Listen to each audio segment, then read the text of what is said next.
محدثة بدعة وكل بدعة ضلالة وكل ضلالة في النار. اللهم صل على محمد وعلى آل محمد كما صليت على إبراهيم وعلى آل إبراهيم إنك حميد مجيد.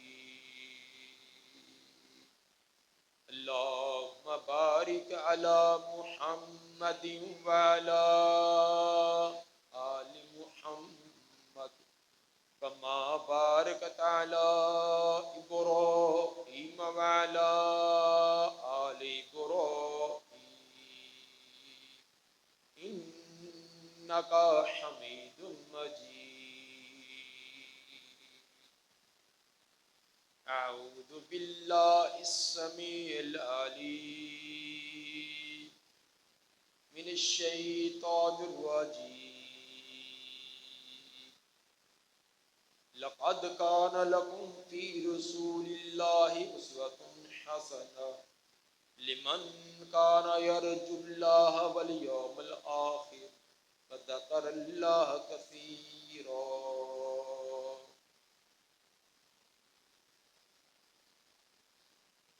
سامعین حضرات، کئی مہینوں سے سیرت النبی صلی اللہ علیہ وسلم کا پاکیزہ موضوع چل رہا تھا۔ آج ہم کوشش کریں گے اس موضوع کا آخری خطبہ ہو۔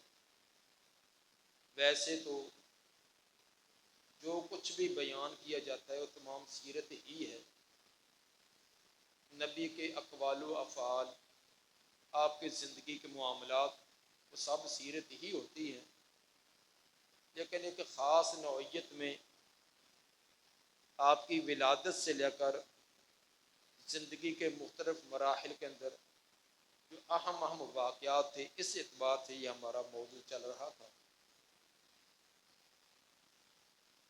54 سال کی عمر مبارک تک ہم بیان کیے ہیں۔ جب آپ کی عمر مبارک 54 سال ہوئی تو اس وقت آپ کو مکہ چھوڑ کر مدینہ جانے کی اجازت دے دی گئی۔ پہلے بتلایا تھا کہ مشرکین، منکرین اور معاندین، انہوں نے نبی صلی اللہ علیہ وسلم اور آپ کے ساتھیوں کی زندگی انتہائی مشکل کر دی تھی، اور مسلمانوں کی ایک بڑی جماعت مکہ چھوڑ کر حبشہ کی طرف چلے گئے تھے۔ لیکن خود نبی صلی اللہ علیہ وسلم کو اللہ کی طرف سے ابھی اجازت نہ تھی، اس لیے آپ مکہ کے اندر ہی تمام تکلیفیں اور پریشانیوں کے باوجود اپنی دعوت و تبلیغ کا سلسلہ جاری کیے ہوئے تھے۔ آخر کار جب پریشانیاں انتہا درجے کی ہو گئی تو پھر اجازت دے دی گئی کہ آپ یثرب کی طرف ہجرت کر جائیں۔ مدینہ کا نام پہلے یثرب تھا۔ صحابہ کرام جیسے جیسے ان کو موقع ملا وہ بھی اپنی جائیدادیں چھوڑ کر، اپنے مال و املاک چھوڑ کر، حتیٰ کہ اپنے بیوی بچے بھی چھوڑ کر تنہا وہ مدینہ میں پہنچے۔ اور پھر خود نبی صلی اللہ علیہ وآلہ وسلم بھی یہ لمبا سفر اور بڑی کٹھن سفر، دشمنوں کے پیچھے تعاقب بھی، پہرے بھی، تمام کو کاٹتے ہوئے آپ مدینہ کی طرف پہنچے۔ مدینہ سے پہلے ایک بستی قباء نام سے پہلے آپ نے وہاں قیام فرمایا۔ چند دن آپ نے وہاں قیام کیا ہے، زیادہ سے زیادہ یہ 14 دن قباء کے اندر آپ کا قیام تھا۔ سب سے پہلا کام آپ نے وہاں جو کیا وہ مسجد کی بنیاد ہے۔ حالانکہ آپ ایک مسافر کی حیثیت سے ہیں، چند دنوں کا وہاں قیام ہے، لیکن پھر بھی سب سے پہلے اللہ کے گھر کی مسجد کی بنیاد۔ چند دنوں کے بعد آگے مدینہ میں پہنچے، وہاں اپنا مکان اس کی فکر نہیں۔ حضرت ابو ایوب انصاری رضی اللہ تعالیٰ کے گھر میں آپ کا قیام ہے، اپنا مکان ابھی نہیں۔ تو سب سے پہلے جو کام کیا مدینہ میں جا کر وہ مسجد نبوی کا، مسجد کو تعمیر کیا۔ اس سے اندازہ کریں کہ معاشرے کی اصلاح کے لیے ایک مسجد کا وجود کتنا اہم ہے، کہ قباء کے اندر آپ زیادہ سے زیادہ جو مورخین نے بیان کیا وہ 14 میں، حالانکہ منزل آپ کی آگے تھی، وہاں کچھ دن قیام کیا تو سب سے پہلے مسجد کی بنیاد۔ مدینہ میں پہنچے ہیں تو سب سے پہلے مسجد نبوی کی بنیاد رکھی۔ اس سے آپ اندازہ کریں کہ ایک معاشرے کی اصلاح، ایک ٹھیک اور درست معاشرہ تشکیل دینے کے لیے اللہ کے گھر کی کتنی اہمیت ہے۔ مسجد صرف 5 وقت کی نماز کی جگہ نہیں ہوتی، بلکہ معاشرے کی اصلاح کے جتنے بھی کام ہو سکتے ہیں وہ تمام کام مسجد میں ہوتے ہیں۔ نبوی دور میں جتنے بھی کام تھے، خواہ وہ دعوت و تبلیغ کا ہے، طلباء کی تعلیم و تربیت کا ہے، جہادی ٹریننگ و تربیت کا ہے، عدالت اور فیصلہ جات ہیں، جتنے بھی یہ معاملات ہیں یہ مسجد نبوی میں تھے۔ آج ہماری ناکامیوں کا ایک بڑا سبب یہی ہے کہ ہم نے مسجد کو معاشرے سے کاٹ دیا ہے۔ مسجد صرف ایک محدود سی جگہ ہے، اذان ہوئی تو کھول دی، اذان نماز کے بعد بند کر دی، اور مسجد کے اندر آنا بھی ہمارا برائے نام۔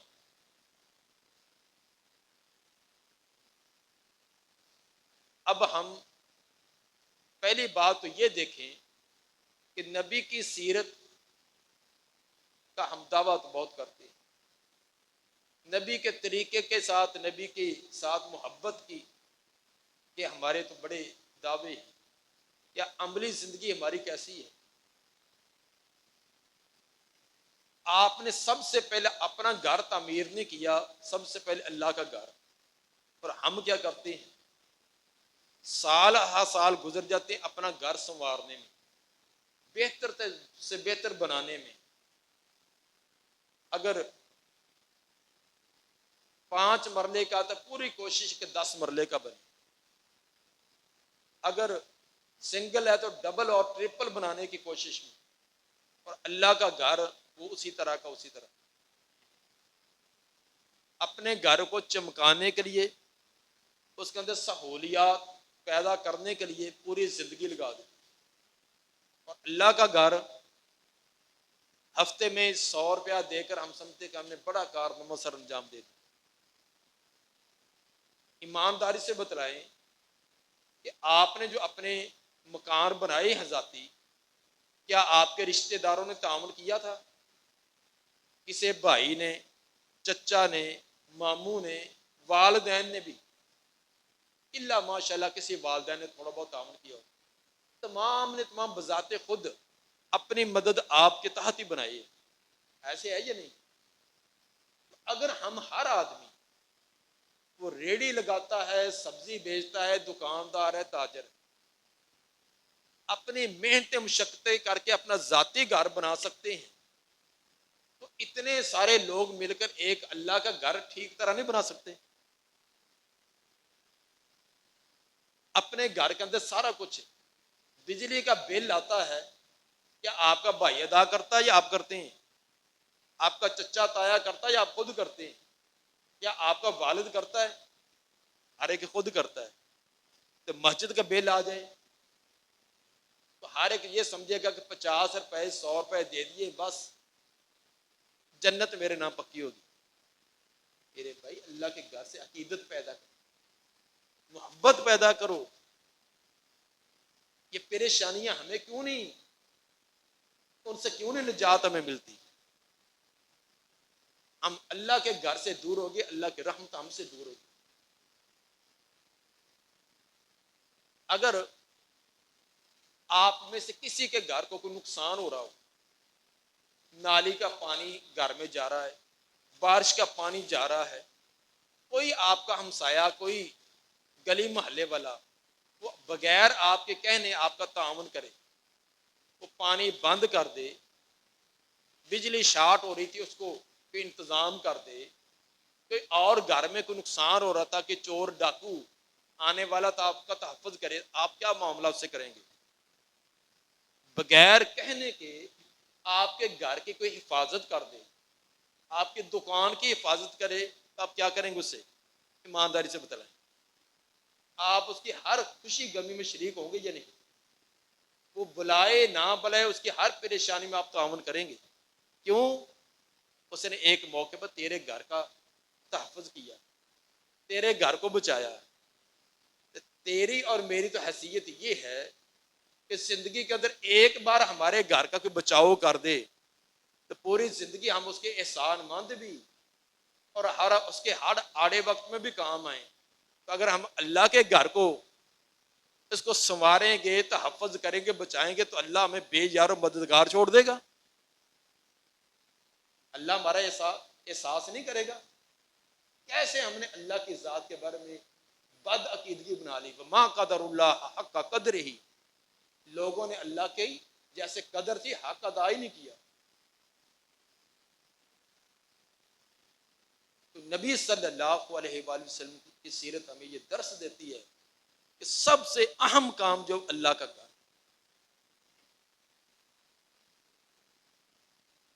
اور اللہ کا گھر آپ نے بنایا کیسے تھا؟ آپ کی آخری ایام میں بہت ساری فتوحات ہو گئی تھی, کافی ذرائع آمدن بن گئے تھے, لیکن مسجد نبوی کیسی تھی؟ کھجوروں کے تنے گاڑ کر ان کو پلر بنایا ہوا اور کھجوروں کے پتے ڈال کر چھت بنائی ہوئی. یہ مسجد نبوی تھی آپ کی زندگی میں. اور یہ صحیح بخاری کی روایت, صحیح بخاری کا حدیث نمبر 446, اس کے اندر مسجد نبوی کا پورا نقشہ ہے کہ آپ کی زندگی میں آخری دور میں بھی جب بہت زیادہ فتوحات بھی ہوگی, نہ آپ نے اینٹ روڑوں پر محنت نہیں کی تھی, آپ نے چپس اور طرح طرح کی سجاوٹوں پر محنت نہیں کی, آپ نے انسانوں پر محنت کی. حتیٰ کہ صحیح بخاری کتاب النفقات میں حدیث امام بخاری کئی مرتبہ آئی ہے کہ جب فتوحات ہو گئی ہیں, بیت المال مضبوط ہو گیا, تو آپ نے یہ اعلان کیا تھا تو کوئی مسلمان بھی فوت ہو جائے, اس کے ذمے قرضہ ہو اور قرضے کی ادائیگی کے لیے کچھ نہیں چھوڑ کر گیا, اس کا قرضہ میں ادا کروں گا. اگر وہ جائیداد چھوڑ کر گیا ہے تو وہ اس کے بچوں کے لیے, کوئی مسلمان جائیداد چھوڑ کر جائے اس کے بیوی بچوں کے لیے, وہ بیت المال میں جمع نہیں کریں گے. اگر کوئی قرضہ چھوڑ گیا ہے ادائیگی کے لیے کچھ نہیں, آپ نے فرمایا میرے ذمے. آپ نے کہاں سے دینا تھا؟ بیت المال سے.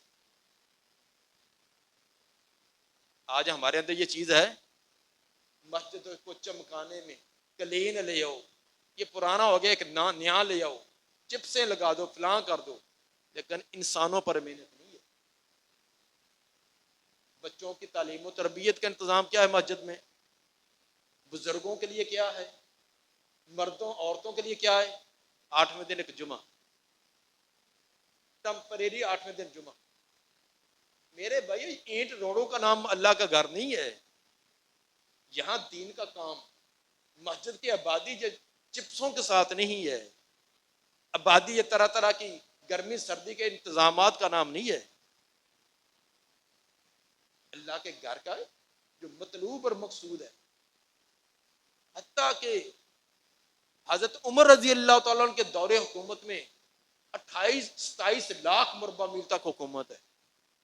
بچہ پیدا ہوتا ہے وظیفہ مقرر ہے، مجاہدین کے وظیفے ہیں، مسجدوں کے امام خطیبوں کے وظیفے ہیں، لیکن مسجد نبی چھپر نمائی ہیں.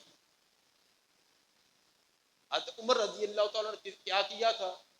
صرف اتنا کیا کہ آپ کے دور میں صرف کھجوروں کے پتوں کے ہی چھت تھی، انہوں نے کھجوروں کے پتوں کے اوپر گارا ڈال کر لپائی کر دی. نبی کے زمانے کے اندر اوپر لپائی بھی نہیں کی گئی تھی، صرف سائے کا فائدہ تھا، بارش کا فائدہ نہیں تھا.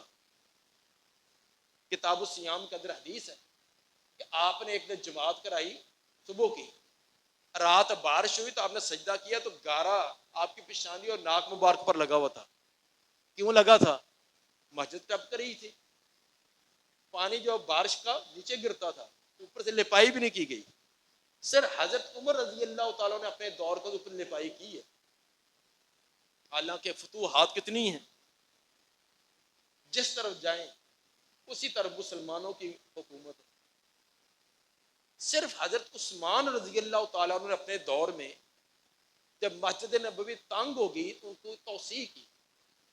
توسیع کرنے کے ساتھ انہوں نے ایک کام اور کیا، وہ جو کھجور کے پلر تھے ان کو نکال کر، وہ بسیدہ ہو گئے تھے، وہاں ساگوان کی لکڑی کے پلر بنا دیے، اچھی لکڑی کے.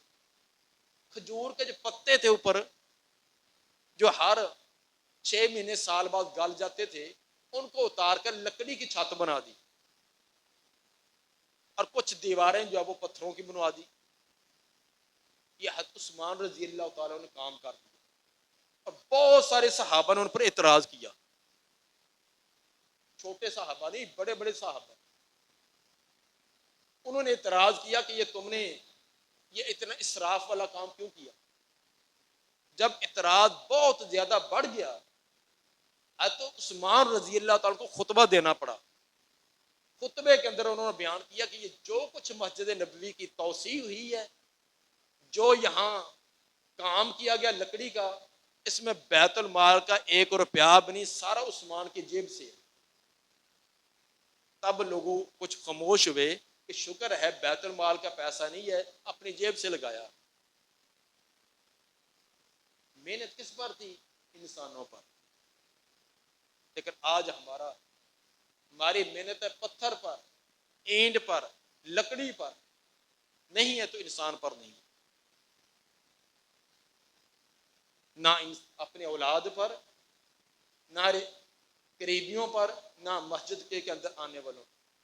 میرے بھائی اصل کام یہ کرنے والا، تبدیلی اور انقلاب اس سے آتا ہے. چنانچہ مدینہ کے اندر صحابہ کرام پہنچ گئے. پہنچے کس حالت میں؟ نہ جائیداد ساتھ ہے، نہ کوئی روپیہ پیسہ ہے، بیوی بھی پیچھے رہ گئی، بچے بھی پیچھے رہ گئی، سب کو چھین لیا گیا. زندگی بھر کی کمائیاں بھی چھوڑ کر آ گئی، تن تنہا. بعض تو اس حالت میں آئے کہ ان کے تن پر پورے کے پورے کپڑے بھی نہ تھے، لٹے پٹی حالت میں آئے. اب نہ رہائش کی جگہ ہے، نہ کھانے کا کوئی انتظام ہے. ایک بہت بڑا مسئلہ، اتنی بڑی جماعت کو، اور آگے انصار صحابہ بھی تو اتنے کوئی امیر نہیں تھے تو تمام کے تمام تو مکان بنا کر، دکانیں بنا کر دے دیں. وہ بھی تو بیچارے بسر اوقات ہی تھی. آپ نے انس بن مالک رضی اللہ تعالیٰ عنہ کے گھر میں مہاجرین اور انصار کو اکٹھا کیا. چنانچہ صحیح بخاری کے حدیث نمبر 2049، آپ نے 45 انصار اور 45 مہاجرین کو وہاں اکٹھا کیا. اکٹھا کرنے کے بعد آپ ایک مہاجر صحابی کو کھڑا کرتے، کہتے کہ اس کو اپنا بھائی کون بنائے گا؟ ایک انصاری کھڑا تھا، جی میں. آپ اس کو دے دیتے، اس کو آپ اپنے گھر لے جائیں. دوسرے کو، تیسرا، 45 سے 45 جو ہے 45 صحابہ کو دے دیتے. اب ایک آدمی کے اخراجات برداشت کرنا کون سا مشکل ہوتا ہے؟ 4 5 7 کا تو مشکل ہو گئی. ایک آدمی، اس کے اپنے بیوی بچے جہاں کھا رہے ہیں وہاں ایک اور مہمان بھی آ جائے. تمام صحابہ نے خوشی خوشی یہ کام سر انجام دیا. پھر کیا ہوا؟ انہوں نے صرف روٹی تک محدود نہیں رکھا، جاتے ہی اپنے گھر کے 2 حصے کر دیے، بتلایا کہ میرے بھائی کون سا حصہ آپ کو پسند ہے؟ یہ انصاری اپنے مہاجر جس سے نہ خونی رشتہ، نہ علاقے کا، نہ زبان کا، نہ کوئی تعلق ہے، صرف ایک دین کا، ایک عقیدے اور دین کا تعلق، اپنے گھر کو تقسیم کر کے اس سے پوچھتے ہیں آپ کو کون سا حصہ پسند ہے؟ باغ آدھا، زمین آدھی، کاٹ کر کہتے ہیں آپ کو کون سی پسند وہ آپ رکھ لیں۔ حتیٰ کہ صحیح بخاری کی روایت، آپ نے عبد الرحمن بن عوف رضی اللہ تعالیٰ عنہ اور سعد بن ربی رضی اللہ تعالیٰ عنہ، ان کو دونوں کو آپس میں بھائی بھائی بنایا تھا، تو سعد بن ربی رضی اللہ تعالیٰ عنہ اپنے بھائی کو کہنے لگے، گھر بھی تقسیم کر دیا باقی بھی، کہنے لگے یار آپ بیوی بچے چھوڑ کر اکیلے آئے ہیں، اب اکیلے ہیں تو میری ہے 2 بیویاں، تو اگر آپ پسند کریں میں ایک کو دے دیتا ہوں طلاق، عدت گزارنے کے بعد آپ اس سے نکاح کر لیں۔ اندازہ کر لیں، گھر بھی تقسیم، مکان بھی، دکان بھی، کاروبار بھی۔ آج لائے ہیں ایسی مثال، سگا بھائی وہ کہتے ہیں نا ایک بلشت یار تھوڑی سی مجھے دے دے، یہ میرا مکان سیدھا ہو جائے گا، میرا کمرہ سیدھا ہو جائے گا، کیا مجال ہے؟ ایک بلشت پر 2 بھائیوں کے، سگے بھائیوں کی لڑائی ہوتی ہے، ایک جیل میں جاتا ہے، ایک قبر میں جاتا ہے، ایک بلشت دینے کے لیے تیار نہیں، وہ پیسے بھی دے تب بھی لینے کے لیے تیار نہیں۔ ایسے نہیں انہوں کو اللہ نے رضی اللہ عنہ کو پروانے دے دیے، صحابہ کرام کو اللہ نے دنیا کے اندر ہی جنت کی بشارتیں دے دی۔ وہ بشارتیں ہماری طرح کچے پلے نہیں تھے، اللہ نے ان کے ایمان کو جانچا تھا، وہ جیسے زبان سے کہتے تھے اسی سے کئی گنا دل میں اس سے مخلص ہوتے تھے۔ ان کی وہ جائیدادیں یہی رہ گی، مکان یہی رہ گئی، لیکن ان کے اعمال ساتھ گئے، اور قیامت تک ان کے اعمال منبر و محراب پر بھی بیان ہوں گے اور امتوں کے لیے اسوہ بھی بنے۔ اگر وہ یہ نہ قربانیاں دیتے تو کون سا ان پر کوئی لازم تھا؟ ہم تو فرض اور واجب کے چکروں میں پھنسے رہتے ہیں، یہ فرض ہے، یہ واجب ہے۔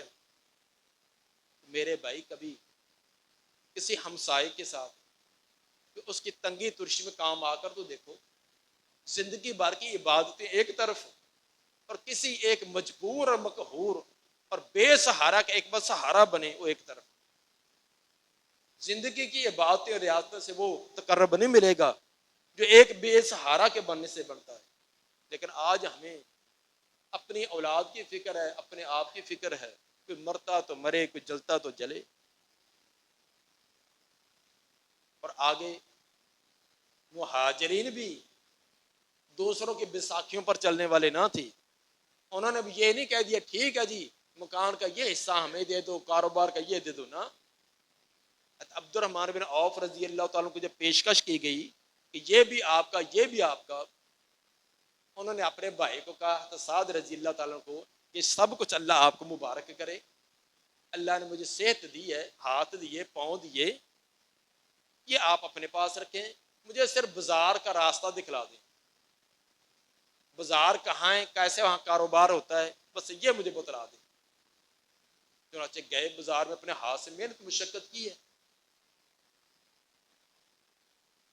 آج ہم دونوں چیزوں کے اندر اگر کوئی اول تو ہم کوئی سہارا بنتا نہیں، اگر کسی کا بھائی نے، چچا نے کوئی اس کا ذمہ اٹھا ہی لیا ہے تو ہم کہتے ہیں چلو کام بنائیں، کماؤ گے تو ہم کھائیں گے ہم، بس۔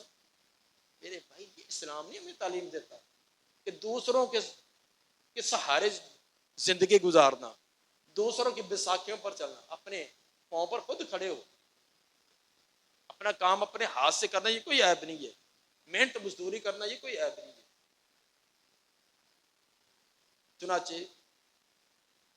مسلمانوں کو ایک ٹھکانہ تو مل گیا کہ مدینہ میں آئے، یا یہ بھی ثابت ہوا کہ مدینہ کا پہلے نام تھا یثرب۔ یثرب یہ ایک آدمی کا نام تھا، یہ دو بھائی تھے، ایک کا نام یسرب تھا، ایک کا نام خیبر تھا۔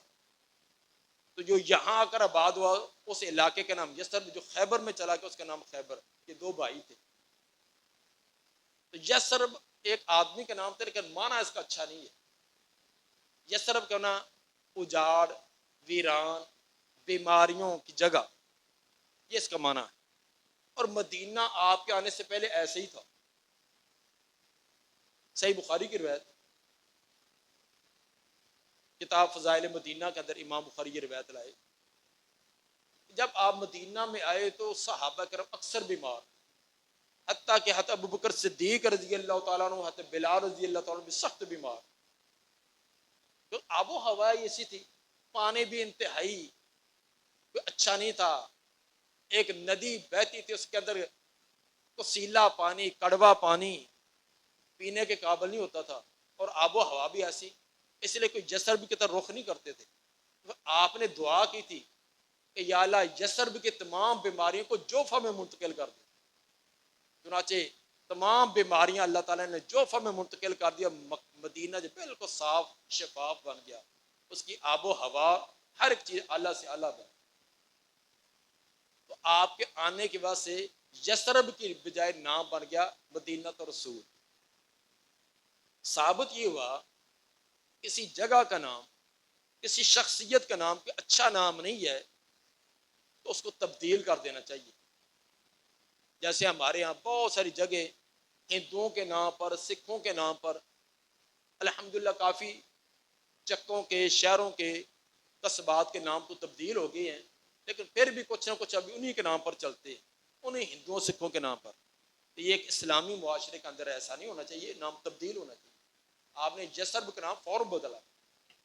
اسی طرح کوئی مسلمان ہوتا تو آپ پوچھتے نام، اگر اس کا معنی صحیح مطلب مفہوم والا نہ ہو تو آپ تبدیل کر دیتے۔ چنانچہ مکہ کے مسلمان بھی اور حبشہ کے مسلمان بھی وہ سارے کے سارے مدینہ میں اکٹھے ہو گئے۔ اب مشرکین کو یہ بات بڑی کھٹکتی تھی کہ یہ تو اپنا اتحاد کر لیں گے، ایک طاقت اور قوت بن جائیں گے، تو طاقت اور قوت بن کر یہ ہمارے جو ہم نے ظلم و ستم کیے وہ انتقام لیں گے۔ چنانچہ وہ آئے دن کبھی مدینے پر حملہ کر دیا، کبھی کسی کا جانور لے کر بھاگے، کسی چوری، کبھی ڈاکہ، کبھی دھمکیاں، یہ کرنے شروع کر دی۔ لیکن نبی صلی اللہ علیہ وآلہ وسلم کو ابھی تک حکم یہ تھا کہ صبر، ہاتھ نہیں اٹھانا، جو مشرکین مرضی کریں آپ نے ہاتھ نہیں اٹھانا، دعوت و تبلیغ زبان سے کام۔ لیکن جب انتہائی کر دی اس وقت اجازت دے دی گئی۔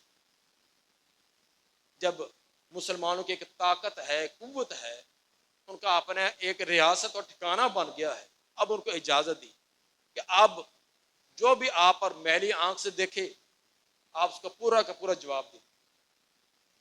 چنانچہ پھر جہاد کی اجازت دے دی گئی۔ دو قسم کے آپ کے دور کے اندر یہ جہادی تنظیمیں ترتیب دی گئی تھی، کچھ کو سرایا کہتے ہیں، کچھ کو غزوات۔ سرایا سے مراد وہ دستے اور لشکر ہیں جو آپ نے تیار کر کے بھیجے، آپ نے خود شرکت نہیں کی۔ ان کی تعداد 70 سے لے کر 77 کے قریب ہے۔ اور کچھ وہ مہمیں ہیں جن کے اندر آپ نے خود بنفس نفیس شرکت کی، ان کو غزوہ کہتے ہیں۔ غزوے تقریباً 27 کے لگ بھگ آپ کی زندگی میں ہوئے ہیں۔ ان تمام غزوات میں اور سرایا کے اندر صرف 9 کے اندر جنگ ہوئی ہے، باقیوں کے اندر صرف جانا ہے آنا ہے، کوئی مقابلہ نہیں ہوا۔ 9 کے اندر مقابلہ ہوا، کسی میں شدید قسم کا، کسی میں ہلکا قسم کا۔ ابتدا جو جنگ بدر سے ہوئی اور اختتام جو ہے وہ فتح مکہ پر ہوا۔ فتح مکہ کے بعد جو حنین وغیرہ بھی ساتھ شریک ہے، شامل ہے۔ ان تمام جنگوں کے اندر صرف مسلمان اور کافر، جو ان 9 جنگوں کے اندر جو قتل ہوئے ہیں، مسلمان شہید اور کافر قتل ہوئے ہیں، ان کی تعداد 400 سے لے کر 500 تک ہے۔ نبوی دور میں جتنے بھی غزوات ہوئے ہیں، جتنی بھی جنگیں ہوئی ہیں، ان میں قتل ہونے والوں کی تعداد 400 اور 500 کے درمیان. یہ ہے نبوی دور کا جہاد.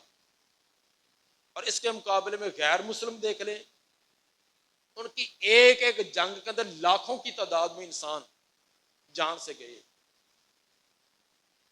اب بتلائیے کہ اسلام جو وہ تلوار کے زور پر پھیلا ہے، یہ دعوت و تبلیغ اور اپنی حقانیت کی وجہ سے یہ غیر مسلموں کا ایک شوشہ اٹھایا ہوا کہ اسلام یہ تلوار کے غلبے سے آیا ہے، تلوار کے زور سے یہ پھیلایا گیا ہے. اگر تلوار کے زور سے پھیلایا ہوتا تو یہ بر صغیر کے اندر کوئی بھی ہندو اور سکھ نہ ہوتا. 1045 سال یہاں مسلمانوں کی حکومت رہی ہے. 1045 سال. کوئی ایک سال کی بات نہیں، 2 سال نہیں، 1000. تو اگر تلوار کے ذریعے دوسروں کو مسلمان کرنا ہوتا تو یہاں تو کوئی سکھ ہندو نہ ہوتا، اسلام ہی اسلام ہوتا. اور اسی طرح مدینہ کے اندر بھی یہودی بھی موجود تھے، منافق بھی موجود تھے، لیکن آپ نے تلوار وہاں اٹھائی گئی ہے جہاں دشمن یہ یلغار کرے، مسلمانوں کی جائیدادوں پر، عزتوں پر، ان کے مالوں پر لوٹ گسوٹ کا پروگرام بنائے. وہاں جنگ اور قتال ہے. تو اس لیے اسلام یہ قتل و غارت پسند نہیں کرتا. ہاں جب دشمن اوپر غلبہ پاتا ہی جائے پھر اسلام نے آگے دفاع کا پورا اختیار دیا. اس سے آپ اندازہ لگا سکتے ہیں کہ اسلامی تعلیمات یہ کہ قتل و غارت کا نام نہیں ہے، بلکہ انسانیت کی ہمدردی کا نام ہے. اور جنگ کا اسلام اور غیر اسلام کے اندر تصور کیا ہے؟ اسلام کا تصور جنگ کا یہ ہے کہ معاشرے کے اندر، علاقے کے اندر امن و امان قائم کرنا، ظالم کو ظلم سے روکنا، ظالم حکمرانوں کے باطل نظام کو ختم کر کے خالق اور مالک کا نظام کا نفاذ کرنا. اور اسی طرح جو بے سہارا معاشرے کے افراد ہوتے ہیں، یتیم ہیں، بچے ہیں، عورتیں ہیں، بوڑھے کمزور ہیں، ان کا سہارا بننا، یہ تمام کا اسلام کا جنگ کا تصور ہے. اور غیر مسلموں کا تصور کیا ہے؟ لوٹ، جو بھی آگے آئے اس کو قتل کر دو، جائیدادوں کو جلا دو، تباہ و برباد کر دو، بچوں کو، عورتوں کو، جو بھی کمزور افراد ہیں مار مار کر ان کی ڈھیر لگا دو، دوسروں کی جائیدادوں پر قبضہ کر دو. اللہ کا قانون کہیں نہ چلے، وہاں باطل اور کالا قانون چلے. ظالم کو اور ظلم کی ان کی حمایت کی جائے اور مظلوم کو اور پیس دو. یہ غیر مسلم بے دین، ہاں یہودی ہیں، عیسائی ہیں، یہ کوئی بھی ہے، جنگ کا تصور ان کے ہاں یہ ہوتا ہے. اور یہ آپ اپنی آنکھوں سے بھی دیکھ رہے ہیں. آج کے دور میں غزہ اور فلسطین بھی دیکھ لیں کیا کچھ ہو رہا ہے وہاں. تو اسلام کو دہشت گرد کہنا اور مسلمانوں کو دہشت گرد کرنا کہنا اور اپنے آپ کو امن کے امین کہنا کہ ہم امن قائم کرنے والے، اور یہ امن کا جو ڈھورا پیٹنے والے تھے یہ امریکہ اور اسرائیل، وہ تمام کے سامنے نیٹو تمام کا پیٹ ننگا ہو گیا ہے. جو پوری صدیوں سے وہ یہ الاپ رہے تھے کہ ہم امن قائم کرنے چاہتے ہیں، ہم دنیا میں امن، وہ آپ نے دیکھ لیا کہ دہشت گرد کون ہے اور امن پسند کون ہے. اسلام سے زیادہ کوئی امن پسند کائنات میں کوئی مذہب نہیں، کوئی دین نہیں، اور مسلمانوں سے زیادہ امن کرنے والا کوئی نہیں ہے. تو یہ تمام بے دین لوگوں کی پھیلائی ہوئی باتیں تھیں جن کے اندر بعض مسلمان بھی، کسی مسلمان نے اپنے ذاتی طور پر غلط کام کیا ہے، یہ تو نہیں کہ اسلام نے اس کو کوئی یہ دی ہے. اسلام اور ہے، مسلمان کا کردار اور ہے. کسی چند مسلمانوں کا کردار دے کر اس کو اچھالنا، پھر خصوصاً وہ بھی انہوں نے ہی ایک تمام پیچھے اسباب اور وسائل بنائے ہوتے ہیں. جس طرح کی ڈرامہ بازیاں ہوتی ہیں، یہ بھی پیچھے یہود و نصارہ نے ایک مسلمان کا تصور دے دینا. اور آج کل کوئی ڈرامہ دیکھو، کوئی فلم دیکھو، اس کے اندر ایک داڑھی والے کے کردار، سب سے بیڈ کردار داڑھی والے کا ہوگا. کیوں؟ ایک داڑھی کو بدنام، ایک مسلمان کو بدنام، ٹوپی والا، پگڑی والا، داڑھی والا، اس کو ڈرامے کے اندر اس کو ایک برے کردار والا پیش کیا جائے گا. یہ تمام یہود و نصارہ کے پروپوگنڈے ہیں تاکہ ان کو بدنام کیا جائے، لوگوں کو متنفر کیا جائے. یہ ٹوپی اور داڑھی اور شلوار کا اونچے ہونا، یہ فلاں، یہ معاشرے کا خرابی کا سبب ہے. اور ہم 3 پیس پہننے والے یہ امن کے دائی ہیں. میرے بھائی، اسلام کو سمجھو، اسلام کی حقانیت کو سمجھو، اس کے مطابق اپنی زندگی کو ڈالو. اللہ تعالیٰ میں توفیق عطا فرمائے. یہ صحیح، خالص اور کھرا اسلام ہے جس نے انسان کو انسان بننے کا سلیقہ اور طریقہ سکھلایا ہے. ہمیں وہ سمجھنے کی، اس کے مطابق عمل کرنے کی توفیق عطا فرمائے. سبحان ربک رب العزت عما یصفون والسلام علی المرسلین.